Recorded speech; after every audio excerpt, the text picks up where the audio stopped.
সবাইকে ভাবতে হবে যে নির্বাচনে কিন্তু এই মুক্তিযুদ্ধ, স্বাধীনতার পক্ষ এবং আওয়ামী লীগের পক্ষে একটা ইতিবাচক সাড়া পড়তে পারে ফজলুর রহমান অবস্থান দেখে।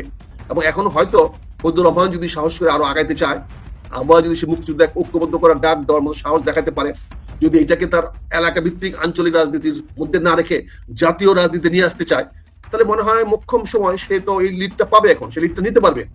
এবং সে লিডটা নিলে পরে সে তো আমি মনে করি যে অন্তত গোপনে তো আওয়ামী লীগের বিশাল সাপোর্ট সে পাবে। এই ইঙ্গিত তো আপনি দেখেছেন গত 3 দিনে সে কিভাবে সাপোর্ট পেয়েছে। আজ ফজলুর রহমান এখন আমাদের দেখতে হবে উনি কোন দিকে মুভ করেন।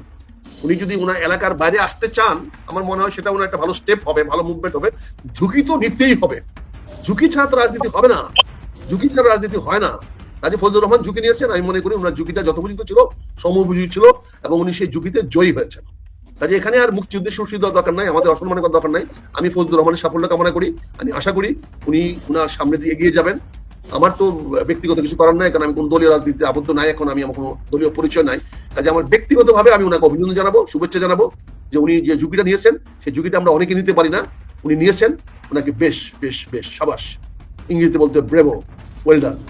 কাজে আমি ফজলুর রহমানকে স্বাগত জানাই, ধন্যবাদ জানাই, এবং উত্তরোত্তর সমৃদ্ধি এবং তার নেতৃত্বের আরো বিকাশ কামনা করি।